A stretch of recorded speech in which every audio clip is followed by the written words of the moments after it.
De vous aussi, cette appellation Bamboula vous a rappelé quelques souvenirs, vous a donné envie de replonger dans le passé. Oui, comme vous l'avez dit au début de l'émission tout à l'heure, les mots ont de l'importance. Et là, c'est une affaire sur la question de cette insulte raciste, Bamboula. Et je vais reprendre un extrait qu'on a déjà vu dans l'émission, quand un représentant d'un syndicat de police donc a dit que l'insulte Bamboula était convenable. On l'écoute à nouveau. Parce que les mots bamboula, d'accord, ça ne doit pas se dire, etc. Ça reste encore à peu près convenable. Mais il n'est pas le seul, puisque peu après, un magistrat a tweeté, voilà, on a fait un drame de Bamboula, me souviens de mes années de collège où ce terme était beaucoup plus sympa, presque affectueux. Oui. Alors je me suis dit qu'il était peut-être nécessaire de rappeler ce qu'est le racisme pour montrer qu'aucun terme raciste ne saurait être convenable ou affectueux. Que ce soit Bamboula dans le cas présent, mais on pourrait aussi dresser une très longue liste, triste liste de toutes les injures racistes à destination des Africains, des Asiatiques, des Maghrébins, des Indiens, des Sud-Américains, des Turcs, enfin la liste malheureusement est très longue, toutes des insultes qui ont été rassemblées dans un très bon livre d'une sémiologue sur les insultes racistes. Le racisme, il est né de la violence, de la domination, de la mise en esclavage de populations. Et il est né parce qu'il fallait justifier ces violences. En fait, ça commence à l'époque moderne. L'Europe se lance dans la colonisation de l'Amérique, et notamment l'Amérique du Sud, au prix de spoliation de terres et de massacre des populations indigènes. Le problème, c'est qu'il fallait quand même le justifier. Alors au début, on a eu recours à une explication religieuse qui a pu être utile.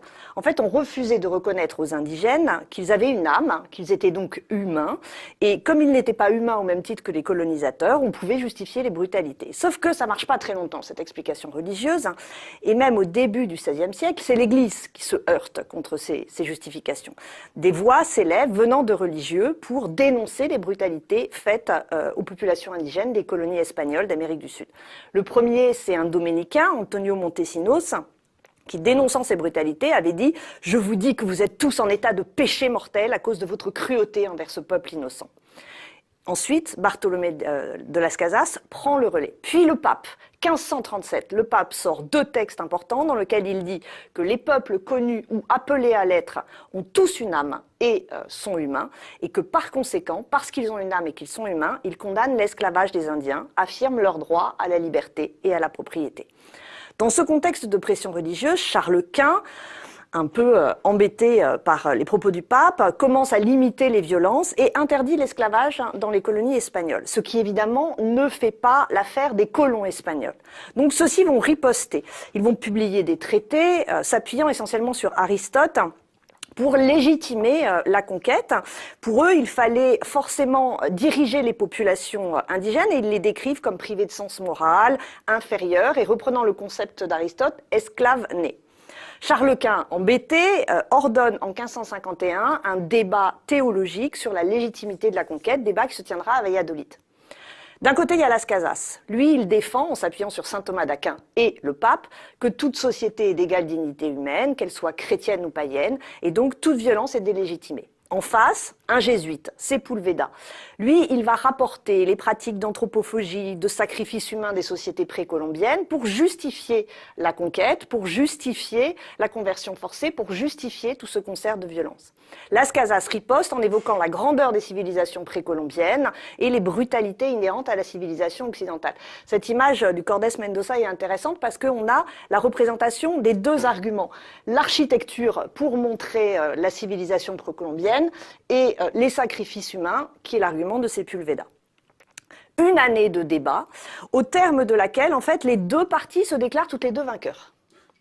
Mais quand même, en pratique, la controverse de Valladolid va mettre un frein certain au travail forcé des Indiens, sans y mettre fin complètement, mais ça va la limiter. Effet pervers, c'est que privés du travail que fournissaient les Indiens, les colons espagnols vont se tourner vers d'autres travailleurs forcés et vont réclamer de plus en plus de ces autres travailleurs forcés que sont les esclaves noirs, car il y avait une traite d'esclaves noirs qui existait encore, même si elle était, qui existait déjà, même si elle était à une échelle limitée. Et à partir de là, dans toute l'Amérique nord, sud et Caraïbes, le recours à la main-d'œuvre servile africaine se renforce, d'autant plus que les indigènes américains manquent dans ces espaces parce qu'ils ont été massacrés ou décimés par le choc microbien. Donc à partir du XVIIe et du XVIIIe siècle, il y a une traite massive des Africains, une mise en esclavage dans les colonies, système massif, terriblement lucratif et affreusement coûteux en pertes humaines. Donc le problème, c'est qu'il fallait le justifier. Parce que le précédent de la controverse de Valladolid montrait qu'on ne pouvait plus compter sur les théologiens pour trancher. Qui plus est, dans un monde où, de toute façon, les explications religieuses du monde étaient un peu en recul. Donc, il fallait trouver un moyen quand même de le justifier. Donc, on va chercher une justification plus efficace. Ce n'est plus la religion, qu'est-ce que ce sera? La biologie, la nature, la science. Exit les théologiens, entrée en scène des naturalistes. Et voilà le racisme. Parce que le racisme, c'est ça, c'est la justification des inégalités, des dominations, qui se parent désormais des habits de la justification biologique, en renvoyant ces dominations à la nature et non plus au divin. Les scientifiques vont donc chercher à démontrer qu'il y aurait plusieurs races humaines et qu'elles seraient inégales entre elles, et qu'au sommet de la hiérarchie, il y aurait les blancs. Donc les voici qui mesurent crâne, os, qui multiplient les planches anatomiques, chaque planche anatomique de cette époque, cherchant à prouver la supériorité naturelle du blanc. On en voit certaines, elles sont parlantes d'elles-mêmes. On notera par ailleurs que c'est exactement au même moment que l'on va justifier les inégalités hommes-femmes au nom de la nature. Et pareil, on mobilise les naturalistes qui font des planches anatomistes dans lesquelles on voit des femmes comme dominées par leur matrice, c'est-à-dire leur utérus gigantesque et qui irait jusqu'à expliquer qu'elle soit si émotive, gna gna gna, alors que l'homme, n'ayant pas cette matrice, est forcément beaucoup plus dans l'ordre de la raison. La question de l'âme des femmes ayant là aussi été tranchée en leur faveur et donc l'argument théologique n'étant plus mobilisable.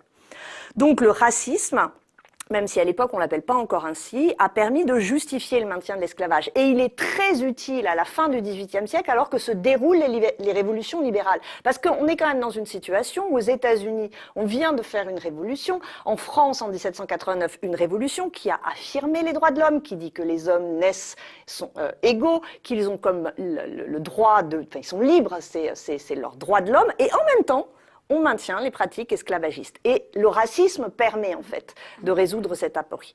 Alors ce mode d'explication raciste, il existe donc dès la fin du XVIIIe siècle et il sera couché sur le papier par un Français, Gobineau, dans son traité sur l'inégalité des races, qui a ensuite été repris en Allemagne par Blumenbach et en Angleterre par Chamberlain. Alors l'abolition de l'esclavage, normalement, aurait dû mettre un frein au racisme. Bah oui, normalement, mais non. Non, parce que voilà qu'il est désormais utilisé pour légitimer a priori cette fois, la fièvre coloniale européenne qui commence dans ces années-là, cependant qu'aux USA, il sera utilisé pour justifier la ségrégation raciale suite à l'abolition de l'esclavage aux États-Unis.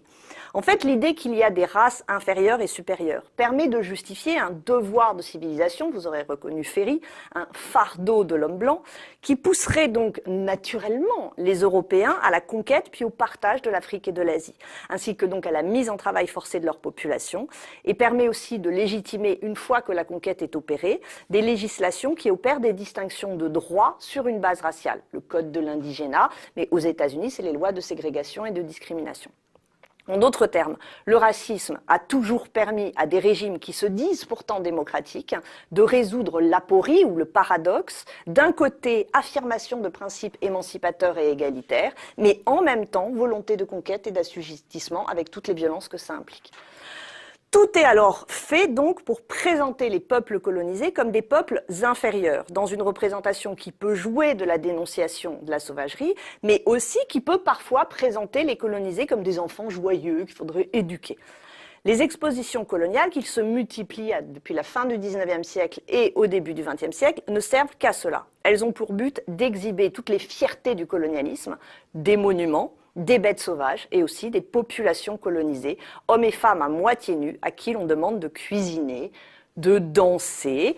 Donc on voit ces images d'exposition coloniale, et notamment de danser au son des tambours. Et par exemple, les tambours qu'on appelle bamboula, parce que le mot bamboula vient du nom d'un tambour dans une langue Sara et Bola, qui était parlée en Guinée portugaise.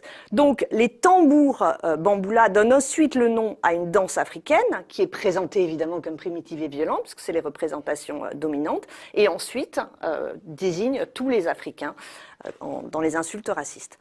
Donc, toutes ces appellations, toutes ces imaginaires qui présentent parfois les Africains comme sourieux, joyeux, sont en fait évidemment éminemment pétris de paternalisme, complètement infantilisants. Ce sont donc des insultes dévalorisantes et profondément dégradantes.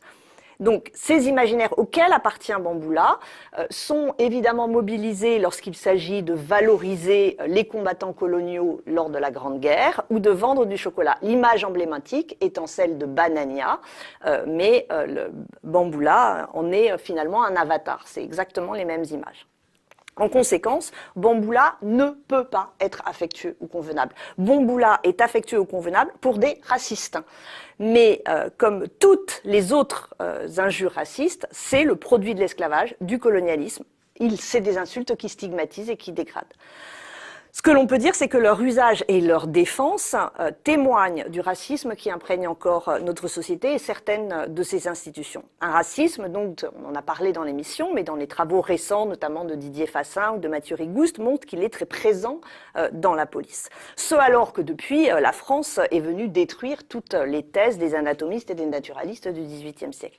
En fait, tout cela révèle une atmosphère néocolonialiste qui ressort actuellement de manière très inquiétante. Alors, on pensera évidemment aux propos de François Fillon sur le partage, la colonisation comme partage des cultures, mais on pourra aussi penser à l'ouverture d'un bal nègre à Paris.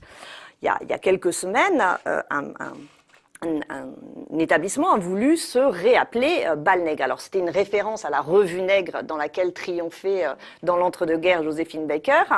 À noter que cette revue Nègre était évidemment le produit de la culture condescendante et paternaliste et dégradante à l'égard des colonisés. D'ailleurs, quand on regarde l'affiche de la revue Nègre de Joséphine Baker en 1925, on a tous les stéréotypes racistes.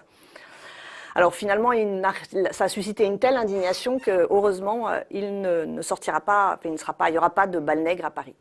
En tout cas, il n'est donc absolument pas surprenant que les semaines anticoloniales qui luttent en permanence contre ce retour de l'esprit colonial et sur ce racisme reprennent en les détournant ces images absolument pas convenables ni affectueuses du tirailleur Banania. La dernière en date. Là, voilà comment Bamboula renvoie à toute l'histoire du racisme et comment le racisme a produit Bamboula. CQFD, merci Mathilde, merci à vous trois d'avoir participé à notre débat. Merci de l'avoir suivi, à la semaine prochaine.